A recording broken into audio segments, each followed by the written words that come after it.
या देवी सर्वभूतेषु मां शक्तिरूपेण संस्थिता नमस्तस्यै नमस्तस्यै नमस्तस्यै नमो नमः। जय माता दी। माँ दुर्गा की कृपा सदा सर्वदा आप सभी पर बनी रहे। नवरात्रि के 5वें दिन आप सुनेंगे श्री दुर्गा सप्तशती पाठ का 9वां और 10वां अध्याय। और इसी के साथ आप सभी से अनुरोध है कि पाठ को आप पूरा सुनिएगा और कमेंट सेक्शन में जय माता दी जरूर लिखिएगा। ऐसी मान्यता है कि दुर्गा सप्तशती का पाठ करने से साधक को शत्रुओं पर विजय मिलती है, जीवन के बड़े बड़े कष्ट दूर हो जाते हैं और सुख समृद्धि की प्राप्ति होती है। अब सुनिए श्री दुर्गा सप्तशती पाठ का 9वां अध्याय, निशुम्भ का वध। ओम चंडिका देवी को नमस्कार है।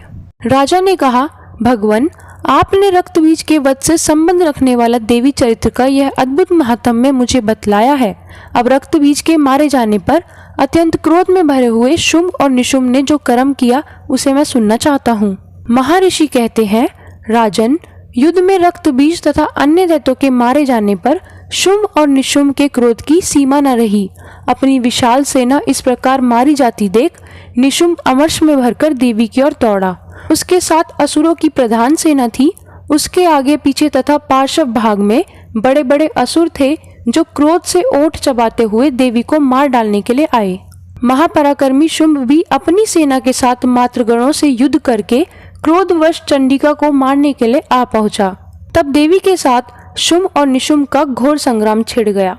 वे दोनों दैत्य मेदों की भांति बाणों की भयंकर वृष्टि कर रहे थे। उन दोनों के चलाए हुए बाणों को चंडिका ने अपने बाणों के समूह से तुरंत काट डाला और शस्त्र समूहों की वर्षा करके उन दोनों दैत्यपतियों के अंगों में चोट पहुंचाई। निशुम्भ ने तीखी तलवार और चमकती हुई ढाल लेकर देवी के श्रेष्ठ वाहन सिंह के मस्तक पर प्रहार किया। अपने वाहन को चोट पहुंचने पर देवी ने शूर्पण नामक बाण से निशुम्भ की श्रेष्ठ तलवार तुरंत ही काट डाली और उसकी ढाल को भी, जिसमें 8 चांद जड़े थे, खंड खंड कर दिया। ढाल और तलवार के कट जाने पर उस असुर ने शक्ति चलाई, किंतु सामने आने पर देवी ने चक्र से उसके भी 2 टुकड़े कर दिए। अब तो निशुम्भ क्रोध से जल उठा और उस दानव ने देवी को मारने के लिए शूल उठाया, किंतु देवी ने समीप आने पर उसे भी मुक्के से मारकर चूर्ण कर दिया। तब उसने गदा घुमाकर चंडी के ऊपर चलाई, परंतु वह भी देवी के त्रिशूल से कटकर भस्म हो गई।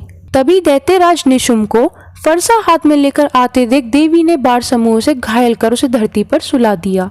उस भयंकर पराक्रमी भाई निशुम्भ के धराशायी हो जाने पर शुम्भ को बड़ा क्रोध हुआ और अंबिका का वध करने के लिए वह आगे बढ़ा। रथ पर बैठे बैठे ही उत्तम आयुधों से सुशोभित अपनी बड़ी बड़ी 8 अनुपम भुजाओं से समूचे आकाश को ढककर वह अद्भुत शोभा पाने लगा। उसे आते देख देवी ने शंख बजाया और धनुष की प्रत्यंचा का भी अत्यंत दुस्सह शब्द किया। साथ ही अपने घंटे के शब्द से, जो समस्त दैत्य सैनिकों का तेज नष्ट करने वाला था, संपूर्ण दिशाओं को व्याप्त कर दिया। तभी सिंह ने भी अपनी दहाड़ से, जिसे सुनकर बड़े बड़े गजराजों का महान मत दूर हो जाता था, आकाश, पृथ्वी और 10 दिशाओं को गुंजा दिया। फिर काली ने आकाश में उछलकर अपने दोनों हाथों से पृथ्वी पर आघात किया। उससे ऐसा भयंकर शब्द हुआ जिससे पहले के सभी शब्द शांत हो गए। तत्पश्चात शिवदूती ने दैत्यों के लिए अमंगलजनक अट्टहास किया। इन शब्दों को सुनकर समस्त असुर थर्रा उठे, किंतु शुम्भ को बड़ा क्रोध हुआ। उस समय देवी ने जब शुम्भ को लक्ष्य करके कहा, ओ दुरात्मान, खड़ा रह, खड़ा रह। तभी आकाश में खड़े हुए देवता बोल उठे, जय हो, जय हो। शुम्भ ने वहां आकर ज्वालाओं से युक्त अत्यंत भयानक शक्ति चलाई।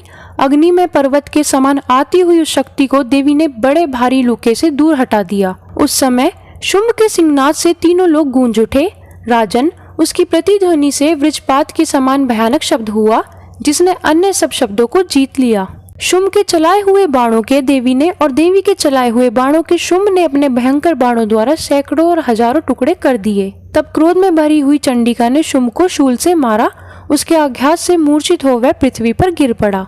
इतने में ही निशुम्भ को चेतना हुई और उसने धनुष हाथ में लेकर बाणों द्वारा देवी काली तथा सिंह को घायल कर डाला। फिर उस दैत्यराज ने 10,000 बाहें बनाकर चक्रों के प्रहार से चंडिका को आच्छादित कर दिया।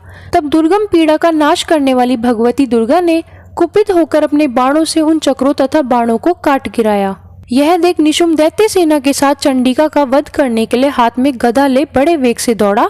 उसके आते ही चंडी ने तीखी धार वाली तलवार से उसकी गदा को शीघ्र ही काट डाला। तब उसने शूल हाथ में ले लिया।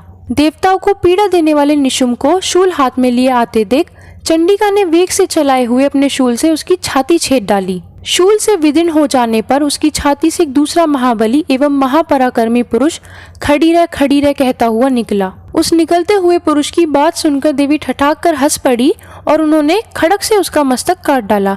फिर तो वह पृथ्वी पर गिर पड़ा। तभी सिंह अपनी डाढ़ों से असुरों की गर्दन कुचलकर खाने लगा। यह बड़ा भयंकर दृश्य था।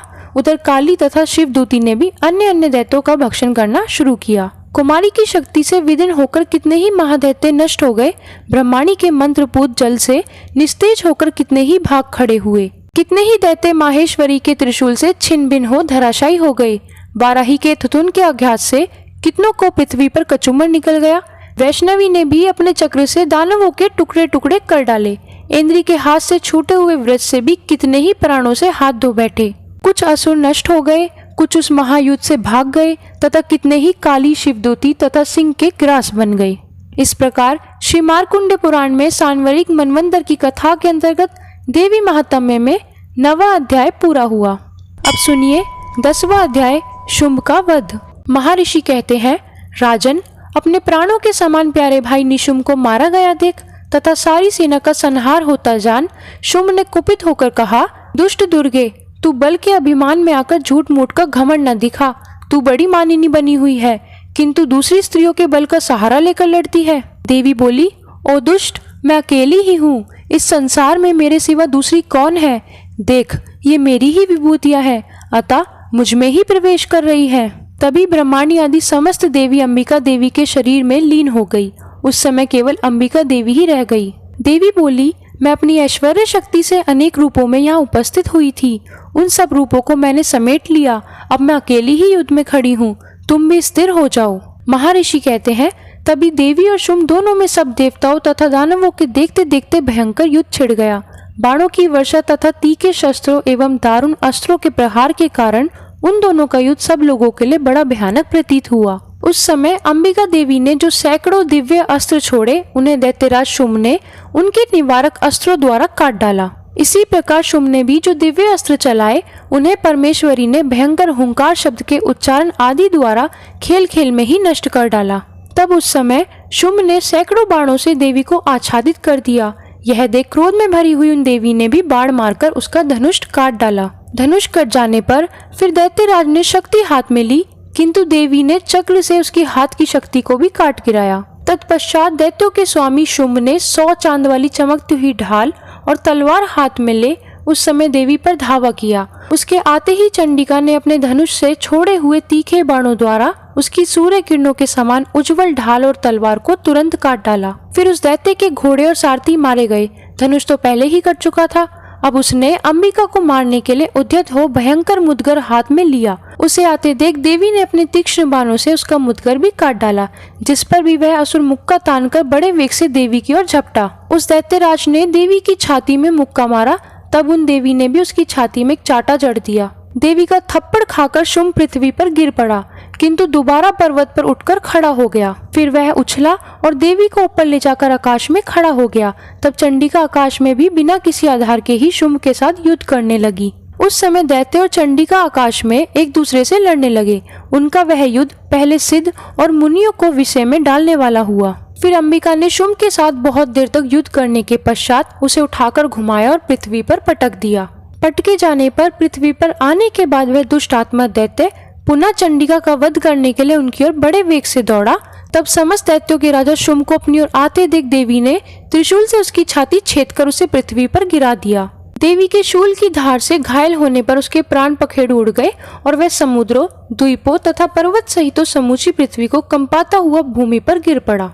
तब उस दुरात्मा के मारे जाने पर संपूर्ण जगत प्रसन्न एवं पूर्ण स्वस्थ हो गया तथा आकाश स्वच्छ दिखाई देने लगा। पहले जो उत्पात सूचक मेघ और उल्कापात होते थे, वे सब शांत हो गए तथा उस दैत्य के मारे जाने पर नदियां भी ठीक मार्ग से बहने लगी। उस समय शुंभ की मृत्यु के बाद संपूर्ण देवताओं का हृदय हर्ष से भर गया और गंधर्वगण मधुर गीत गाने लगे। दूसरे गंधर्व बाजे बजाने लगे और अप्सराएं नाचने लगी। पवित्र वायु बहने लगी। सूर्य की प्रभा उत्तम हो गई। अग्निशाल की बुझी हुई आग अपने आप प्रज्वलित हो उठी तथा संपूर्ण दिशाओं के भयंकर शब्द शांत हो गए।